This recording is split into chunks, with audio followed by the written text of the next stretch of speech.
let's look at another example. This is number 10, part B on page 20.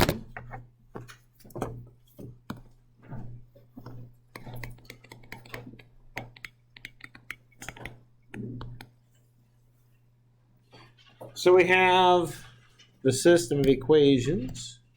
We've got x1 minus 2x2 plus x3 minus 4x4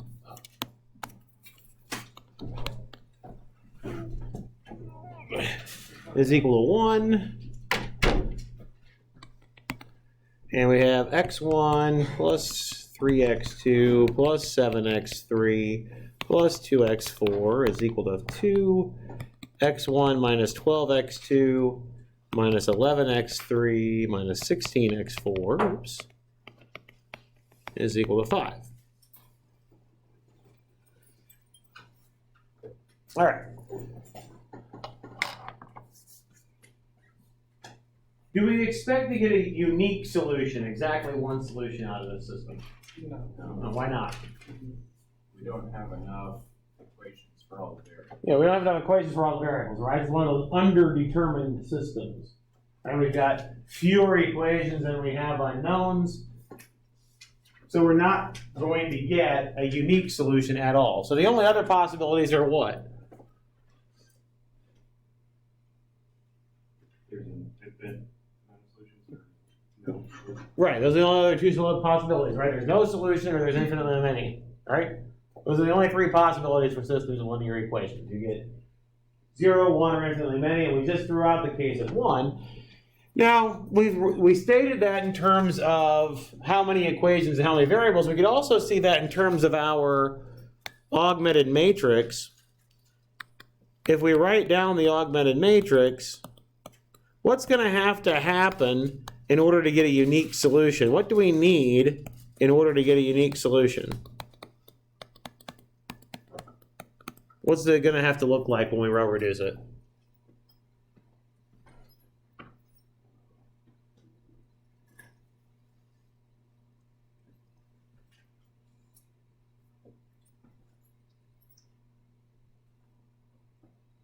Each column is going to have a 1. Okay, good, that's exactly right. Yeah, every column is going to have a 1 in it, right? Every column is going to have a pivot, right? Right, because we're going to need x1 equals something, x2 equals something, and so on down the line when we're done, if we're going to row reduce this, right? Put it in reduced row echelon form. Is that possible in this case? Can we possibly get a pivot in every column? No. We run out of room, right? Because remember the pivots, every time we go from row to row, the pivot has to go over to the right, for the next row. Go down a row, it has to go to the right. We ran out of room. So we're not going to possibly get a pivot in every single column in this case when we row reduce. Right? Does that make sense? All right. So let's go through the process here. We'll use our calculator to help. I've already lost my glasses. Where did I put my glasses? Did I put them over here? There they are. It's like I already lost my glasses. It's 5 minutes into class.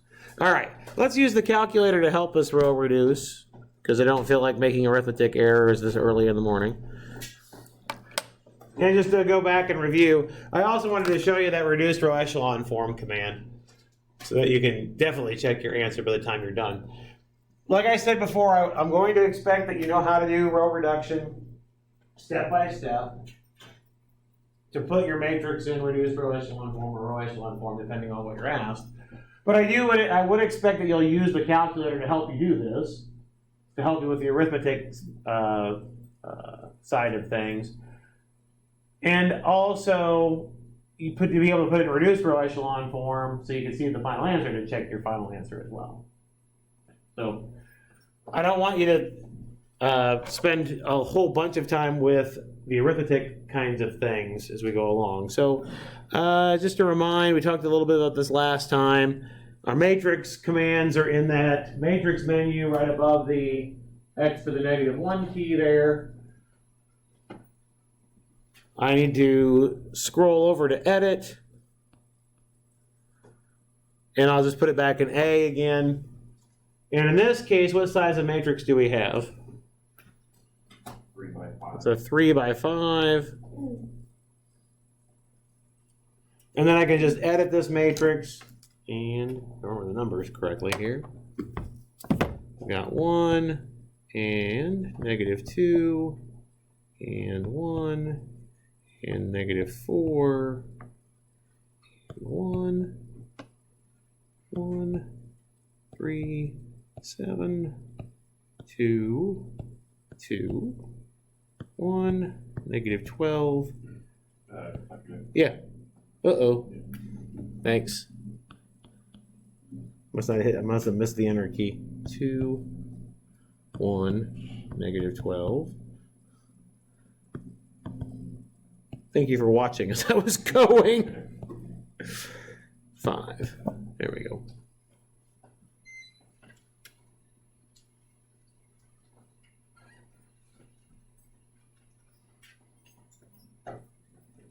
So again, we're going to use the calculator to help, but you still have to understand the process of doing row reduction to be able to use the calculator to help, right? Remember, the calculator here is to help us do the arithmetic. It's not to replace the row reduction, unless, of course, we're just telling it to put it in reduced row echelon form. What's our first step to make sure that we have when we put it in reduced row echelon form? What do we need? What's first step number 1? Pivot in the first column. Right, I need a pivot in the first column, right? Do I need to do anything in this case to get a pivot in the first column? No. Okay. So that's good. So step 1 is done. What's step 2 then? Zeros below. Get zeros below that pivot. And that's the same, basically going to be the same row operation that we do on row 2 and row 3 in this case, right? Because they both have 1s.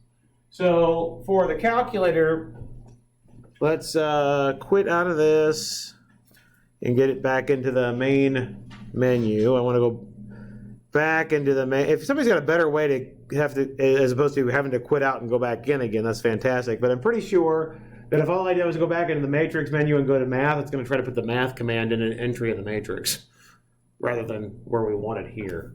So that's why I have to go out and back in again. All right, so we want to add we want to multiply row 1 by -1 and add it to row 2. Replace row 2. That's this operation here. And do the same thing for row 3, right? So you do it twice. Once for row 1 and once for row 2. So I want option F there. The first thing that goes in there is the constant, so it's -1. Then I got to tell it the matrix name. In this case, in the first case, we put in matrix A. And then I want to apply that constant to row 1 and add it to row 2. So again, the syntax is the constant, the matrix, the row the constant's getting applied to, and then the row that we're adding to. Of course, we should see what's going on.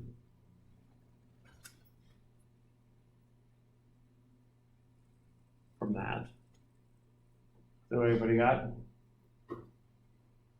All right, so then we want to do the exact same operation, except that we want to do it to row 3 rather than row 2. So I'm going to do second entry. I do need to make one slight change here before I go, before I just put in a 3 here. I don't want to go back and use original A, right? Because I want to keep the same matrix as I'm going down, right? So what I want to replace the matrix A with there is previous answer. Oops, apparently I missed the second key. There we go. I want to replace the matrix A with previous answer because I want to work off this previous matrix, right?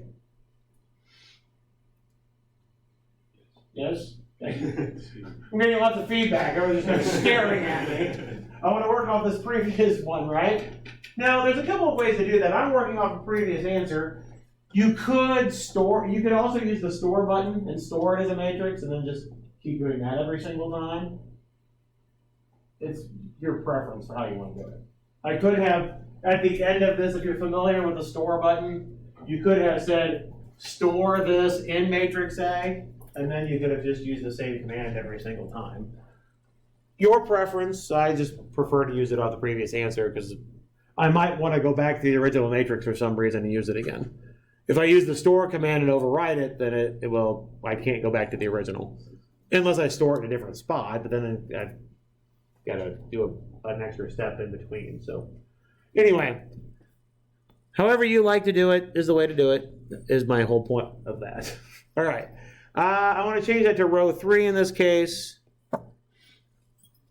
And hit enter, and that's what we get. So far, so good? Okay. So just to show you the notation that I use when I'm writing this down. So back over here for our augmented matrix, the commands we did were, our row operations we did was, I took negative of row 1, added to row 2, replaced row 2, and did negative of row 1, added to row 3, and replaced row 3.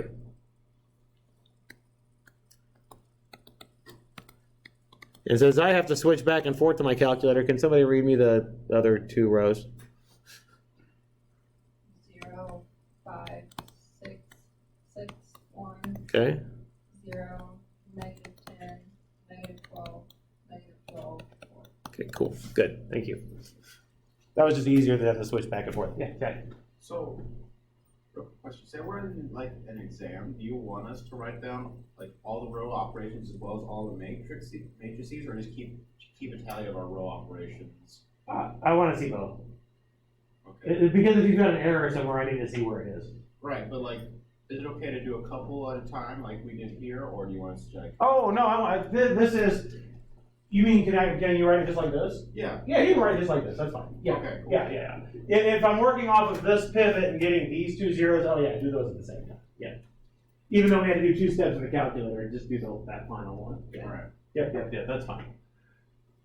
But I definitely want to see this step so that if you made an error somewhere, I can see where it is. Because that helps with partial credit things. Okay. So far, so good? Now, if we're going through Gauss-Jordan elimination, like, of course, the directions in the problem say to do, the next step would be to do what? Yeah, I need to get his pivot in that second row, right? Okay.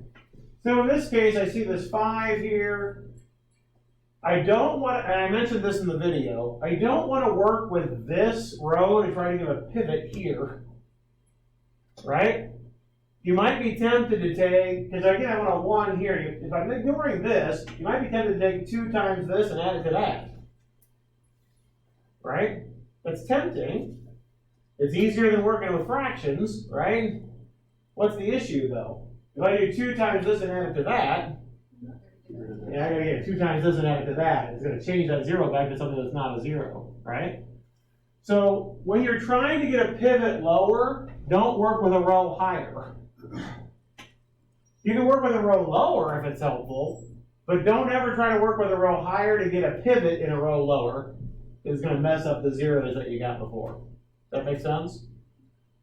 And in this case, I'm not going to be able to use this row, at least not easily, to get a 1 there. So the only other option we have is to do what here? Divided by 5, right? So if I do that,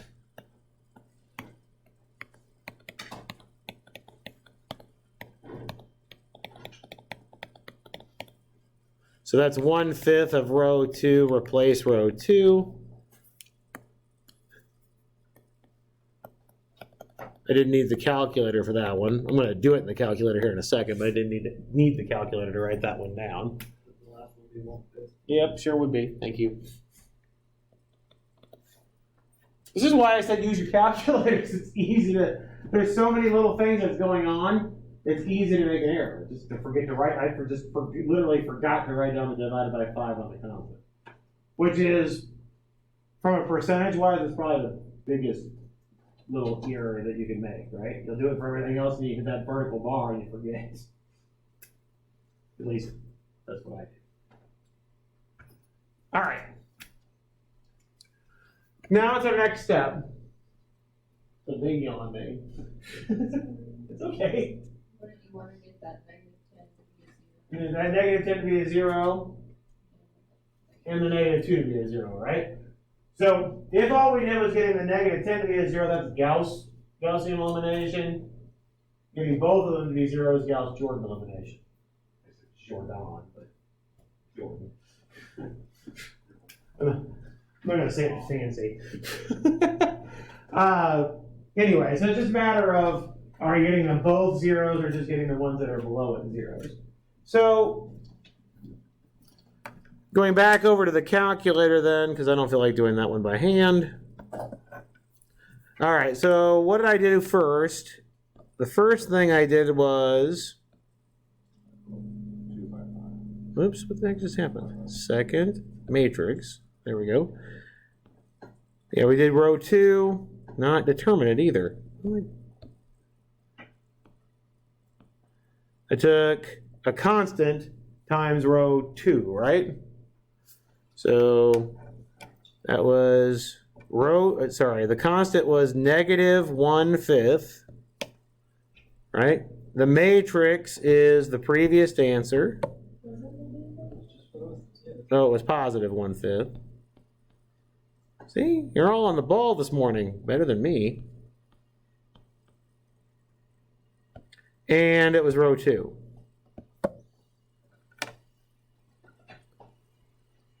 Now this gave it in decimals, but again, we said that we could change these to fractions if we wanted to by using the command in the math menu to change to a fraction. So I'm going to do that because I like to see the fractions better.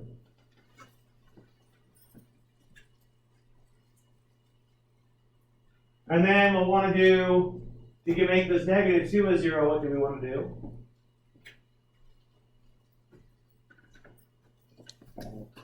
Row 2 by 2 and add to row 1. Good, so, oops, that's not what I wanted to do. Sorry. Previous entry. Now notice the previous entry here says answer to a fraction. If you hit it again, it'll go to the next previous entry. And if you hit it again, it'll go back to that one, the one that we wanted to use.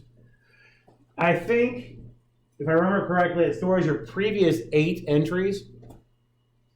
If I remember the right number. I think it's previous 8, but it was enough to get back to where we needed to, right?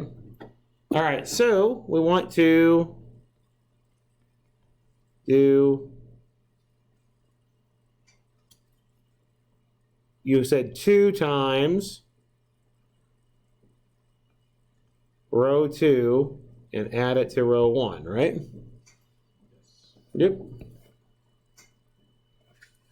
Good news is, as you're doing this step by step, you can see the number in there, make sure that it's right. What else do we need to do? Change row 3 by multiplying row 2 by 10. Okay, good. So back over here again. We need to insert a spot. And make that a 10. And multiply that times row 2 and add it to row 3. Ah, sweet. Okay, cool. Good.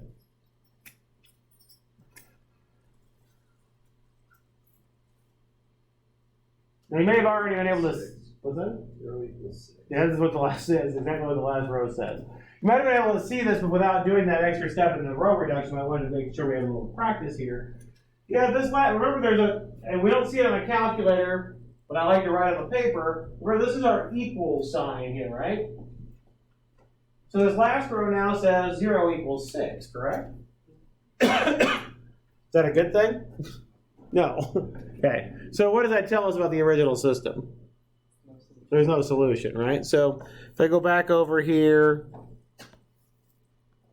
the steps again were 2 times row 2 added to row 1, replace row 1, and 10 times row 2 added to row 3 gives us row 3.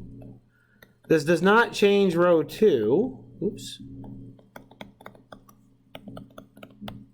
And I remember the last row. Oops. What was the first row? 1, 0, 17 fifths, -8 fifths, and then 7 fifths. Thank you.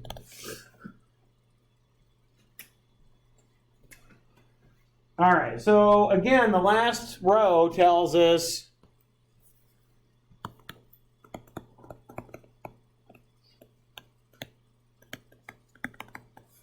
gives us 0 equals 6, right?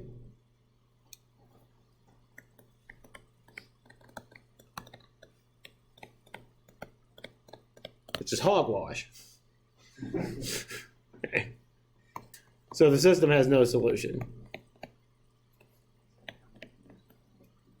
Absolutely. Well, you see the word absurd in formal proofs all the time. So what's the difference between absurd and hogwash?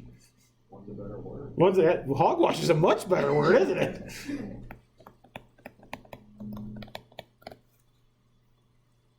Poppycock.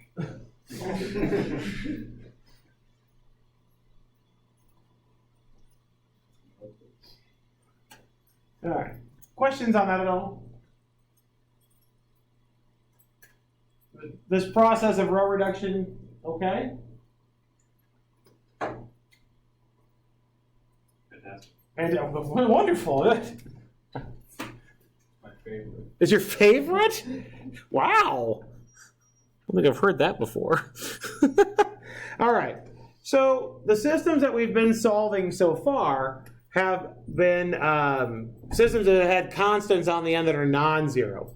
Now, there will be certain types of systems where the constants on the end are all zeros that will want to be able to solve. You'll see this if you're taking differential equations. You'll actually see this in differential equations. When you have all zeros on the right-hand side, or in differential equations, typically it's just an equation with a 0 on the right-hand side. It's a special kind of equation that you're solving, and we can also see that solutions to, for our purposes, solutions to systems of linear equations can be written to, in terms of solutions to this homogeneous system. So, or the system with all zeros, which is called homogeneous system. So, if we have the system A11x1 plus A12x2 to A1nxn equals 0. Same thing for the second equation.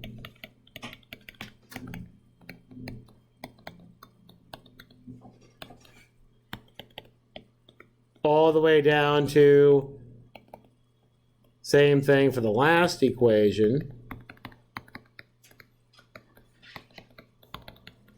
If these are all zeros, this is referred to as a homogeneous system.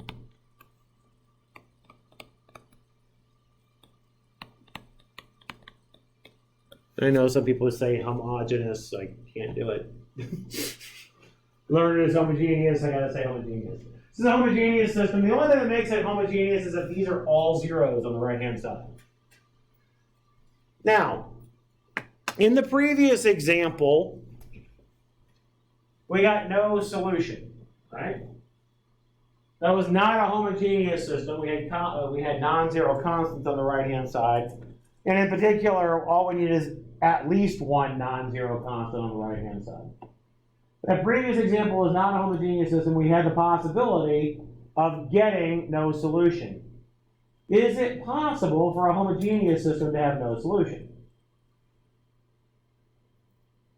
Or let me ask it a different way. What's going to definitely be a solution to any homogeneous system that you come up with? Zero. Yeah, put in zeros for all the variables, right? So homogeneous systems always have at least one solution, no matter what. So homogeneous systems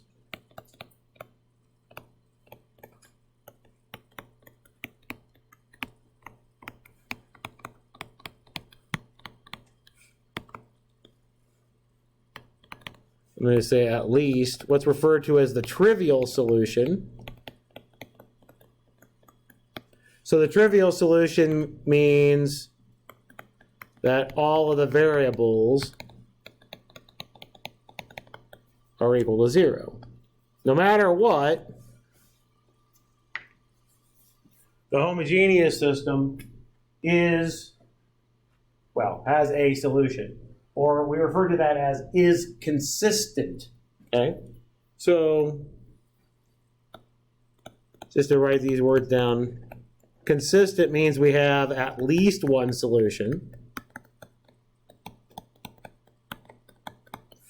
So then inconsistent is no solution.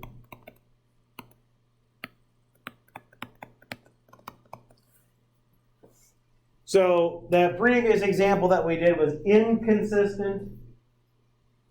Homogeneous systems are always consistent. Always have at least the trivial solution. Always have at least one solution. Now, it may very well be the case, that's the only possibility, right? It may be the case that you row reduce and you get a pivot in every column so that you get the trivial solution and that's it. It's also possible that you can row reduce and get free variables and then get infinitely many solutions. Okay? Depends on the situation. But in particular, if we go back to the previous example, say instead of having 1, 2, 5 here, you had 0, 0, 0 here. Say it was the homogeneous system instead. How many solutions would you know it would have before you even started the problem? Okay, but even better than that. It's going to be infinitely many, right? For the exact same reason why you told me that you couldn't possibly get exactly one solution here, right? When I row reduce, there's definitely going to be a free variable on a column, right? There's going to be a column that corresponds to a free variable, quite right. Right? If we row reduce, it's not possible to get a pivot in every column. To get a unique solution, to get exactly one solution, there has to be a pivot in every column. So I don't have enough information to get a pivot in every column here. So that homogeneous system, if I put zeros in there for the constants, would definitely have to have infinitely many solutions. You would know that before you even started. Right? Now, there's a reason why I'm making a big deal out of this, and it's going to come up later in the semester. Okay. All right. Anyway, so let's do one with homogeneous systems. Let's say let's look at number 14, B. Oops.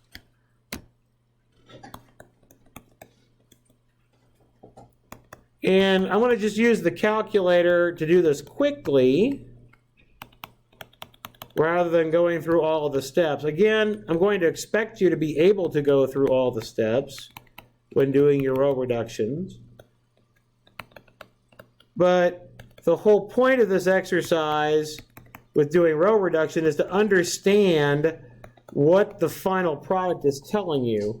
So why it's important to be able to do the row operations. For our purposes, especially for later on in the semester, being able to understand and interpret what the final answer is giving you is, well, in some cases more important because we're going to use the calculator or the computer to help us do the computations. I will ask you one question, though, before I just let the calculator do all of the computations. If I were to write this as an augmented matrix, what number would be in the upper left-hand corner? 0. A 0, right? So the first thing you would have to do is either swap that row out, right, or add something into it to get something other than a 0 to get a 1 on that upper left-hand corner, right?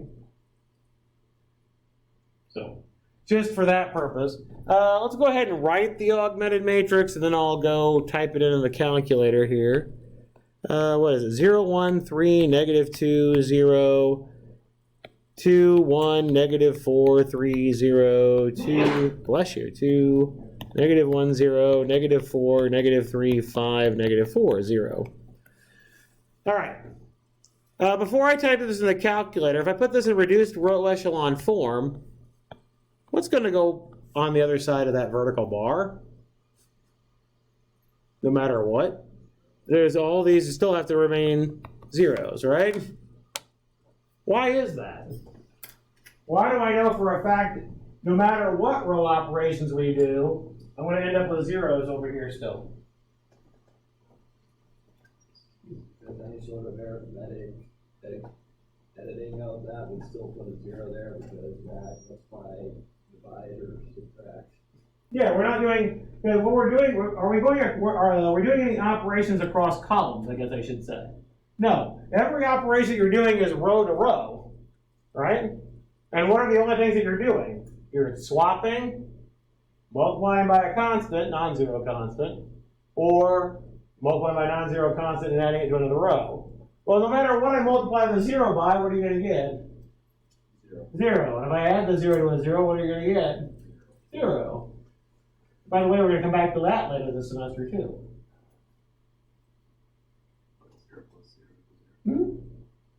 And anything times 0 is 0. Yeah, we're going to come back to that this semester. We're going to come back to that this semester, too. That's so true. Yeah. Didn't know if you did. No. We'll save that for abstract algebra. I'll save that for the fall. I like that reaction. Actually, that's not. No matter what you do with the zeros, that'll be fine. But it could be that 2 times 3 is 0. That's possible. Huh? Okay. Depends on what structure you're in. All right. Anyway, but I wanted to just. The whole point of this was these zeros are not going to change. So my point with this is, if I'm going to row reduce this matrix on the left-hand side, is there any point for me to even bother typing in the column of zeros? No. Right? I don't even need to bother typing it in the calculator because it's not going to change anyway. I'm just trying to save myself a little bit of time for what I have to type in. Okay. All right. So let me go back over to matrix. I'm just going to put it in matrix B. I don't care where you put it. It's a 4 by 4 because I'm not going to worry. Bless you. I'm not going to worry about the column of zeros. What's that? It is, but I'm not going to worry about typing in the last column of zeros because it's not going to do anything. Yeah. The augmented matrix is 4 by 5, but I'm not going to care about that last one because I don't need to bother typing in a column of zeros. Actually, I guess I wouldn't have to type anything in because it would already be there, but.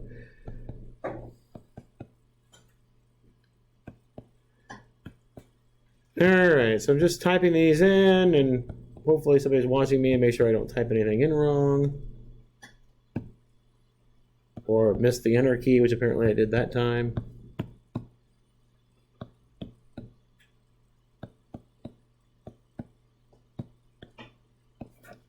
All right. That look good? Okay, good, thank you.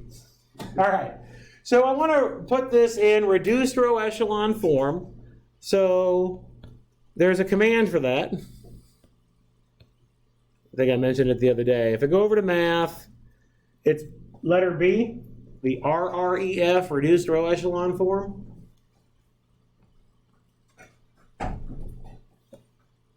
So reduced row echelon form of matrix B. No, I missed the second key. And then I can't get rid of it. Go away. Delete. Delete. Delete. There we go. Second. There we go. Matrix B. There we go. Is that what others got when they reduced row echelon form? Okay. All right. So how many free variables do we get? 2, right? 3 and 4 here, right? Or W and X, I think, is what the letters this particular problem's using. Okay. So let's go back over here. Okay, 1, 0. What was it? Negative 7 halves? Was it 3.5? Yeah. And then I forgot already. 5 halves. Thanks. 0, 1. 3. -2, thank you.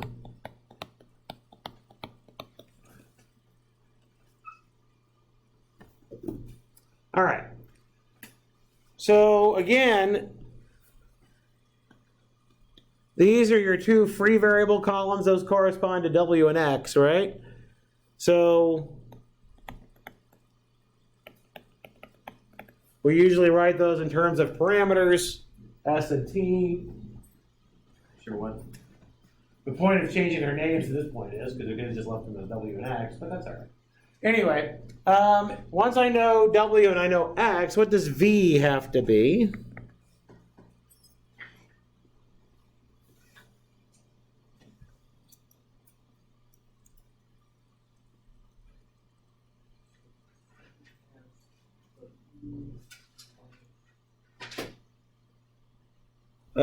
So this one's my U and this is my V, right?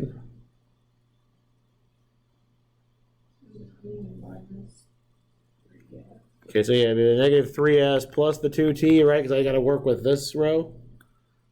And notice basically what happens. I need to flip these signs so they're going to go to the other side, right? Right? And when I'm going to take this 3w to the other side and this negative 2x to the other side. So basically, it's just going to flip the signs. So negative 3s plus 2t. And then what do you get for u?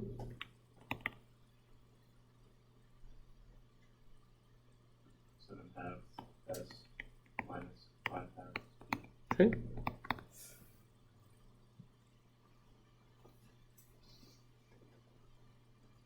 Everybody see where those are coming from? I'll give you the time to ask if you don't. Or boo me or something along those lines. So you switch the signs to just leave it equal to 0? Because that, remember, that's equal to 0, correct? So if I want to get u by itself, and this is equal to 0, I got to move those to the other side. So the sign's flipped when I move to the other side. I guess I got to add 7 halves w and subtract 5 halves x. That's why. How would I write this in vector form?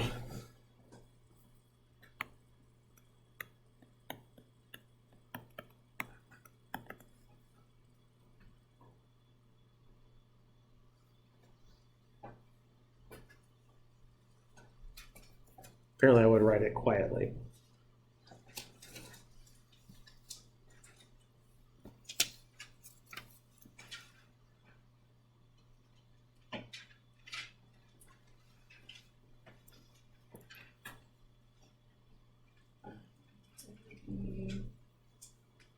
Zeros for the first one.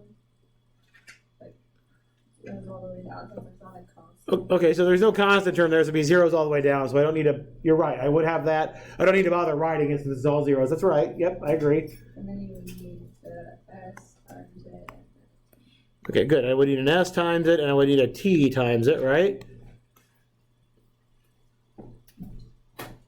There's two pieces in there, correct? I've got pieces that, of course, that have S's multiplied by them, and I've got pieces that have T's multiplied by them. So what goes with the S?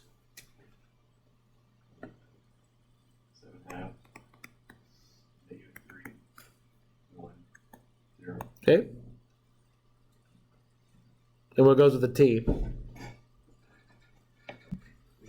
halves, 2, 0, 1. Good. Yep, I agree.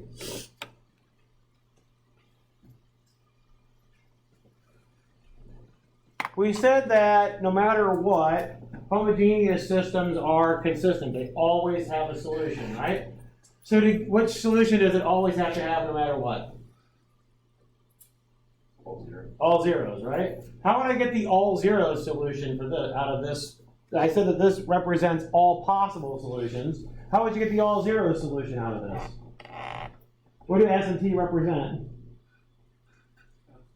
They represent any real number, right? Anything that you want to plug in. So what do I need to plug in for S and T to get the trivial solution? 0 and 0 for S and T, right? But it also says that if I plug in 1 for S and negative 3 for T, I get another solution. If I plug in pi for S and cube root of 7 for T, I get another solution, right? That's the whole idea. I get a whole set, infinite set of solutions in this particular case. Does that make sense? Yeah, make it. Can you write it like this? Are you writing it so that, like, the numbers that you have in the column are what you can plug into S? Or does that not go?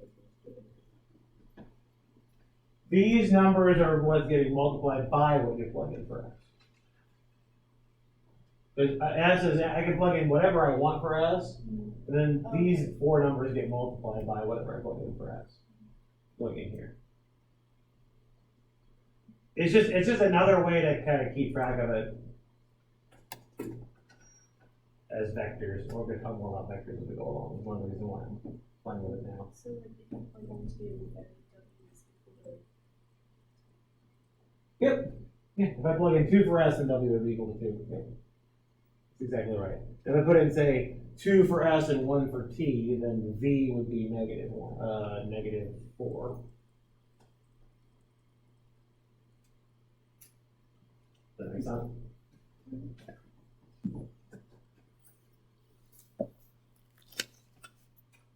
Other questions at all? Some of these problems that they have in the book, you actually have to do the row reduction by hand because your calculator won't handle it because it's asking you to do it with letters. So looking at one of those, if I look at 16, part A,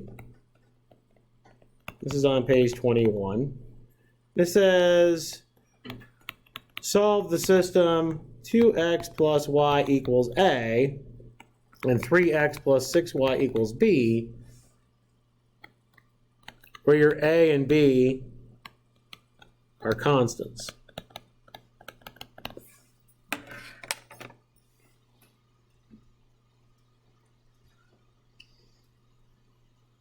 Makes it a little bit more difficult to do this on your calculator because I can't, well, at least on the 84 or the 83, you can't use letters and do row operations on the letters. Right? It's only going to handle numbers. Now there are calculators. If you've got an Inspire that has a computer algebra system in it, you could do it. We could do it on, say, GeoGebra or other computer algebra systems. But this one's not so bad that we can't do by hand. So all it's asking you to do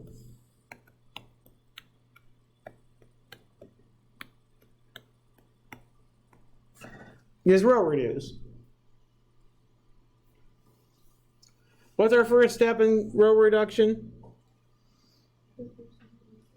Yeah, the first upper left-hand corner needs to be a 1. What should we do to make the upper left-hand corner be a 1? Okay, multiply by a half. By the way, there's lots of ways that you can do row reduction. There's no hard and fast rule. This one, probably the easiest way to get a 1, of course, is just to, well, once I see a 1 on some other row, is just to divide by the constant. Of course, as soon as you divide by that constant, you end up with fractions typically, right? Which you may or may not want to deal with. You could have, in this case, done what? I could have done -1 times row 1 and added it to row 2. Replace row 2 that we made out of the 1 and then swap them. It's another way to do it. We would have also avoided fractions. Only do that if you see it quickly. Because you can spend all day trying to figure out combinations to give you 1. Right? Especially if you're using your calculator anyway. I mean, this one won't necessarily, but that's okay. All right. Then what's our next step? Okay, we need to get a 0 below the 1. So what do we need to do to get a 0 below the 1?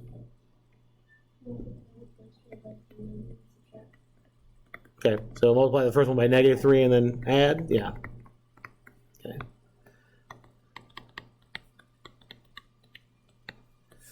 All right, so the -3 times the 1 gives me -3 plus 3 gives me 0. -3 times a half gives me -3 halves plus 12 halves. So I get 9 halves here. And then I get -3 halves A plus B. That's a 3. It doesn't look like much of a 3, but it was a 3.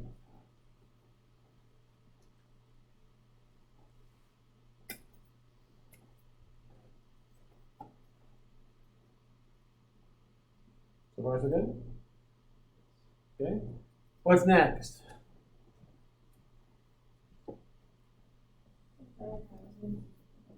Okay, and how do I make the 9 halves of 1? Okay, so take 2/9 of row 2 and replace row 2. That doesn't change row 1. I do get, what, negative 1/3 A plus 2/9 B when I do that.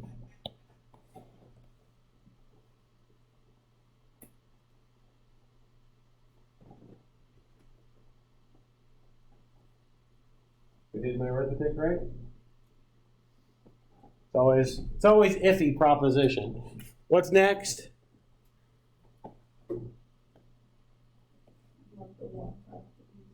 Okay, and how do we make that happen? Multiply row 2 by 1/2. Good.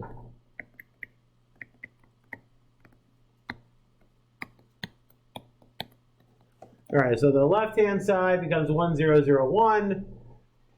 I didn't change this entry. The only thing that's changing is that upper right one. So negative 1/2 times negative 1/3 gives me positive 1/6 A. I've got to add it to 1/2 A. So I get, what, 2/3 A? And then minus 1/9 B.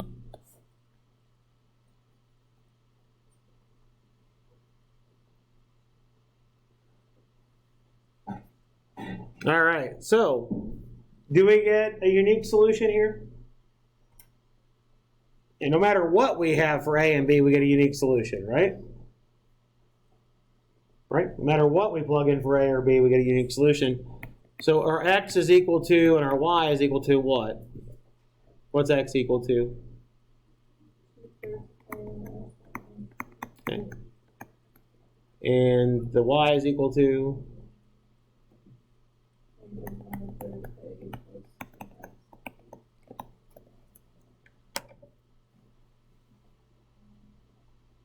Everybody okay with that process?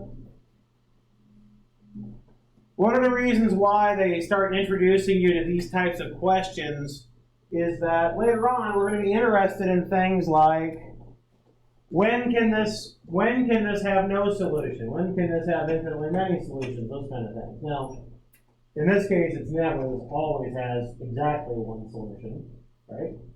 But we're going to have scenarios where, in particular, if we start with a homogeneous system, when do we only get the trivial solution versus when do we get infinitely many?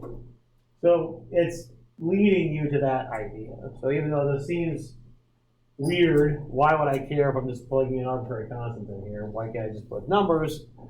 There are reasons why you're getting introduced to these things now. Things that come later.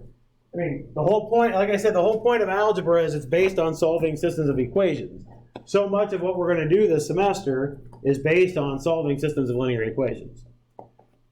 That being said, the stuff that we're going to do in the next section has nothing to do with solving linear equations. But anyway, so I'm going to post a video by tomorrow that I would like you to watch before you do the next section. If you've seen matrices before and have done matrix arithmetic, it's going to look very familiar. If you haven't, then you're going to learn something new. All right. So, have a good one. We'll see you on Wednesday. I'll also give you a homework assignment on Wednesday.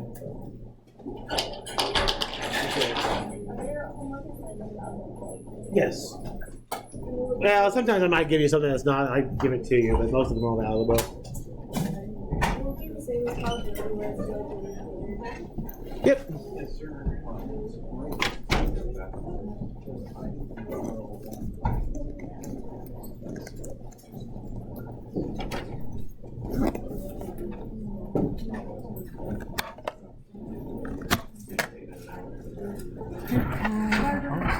Yep. See ya.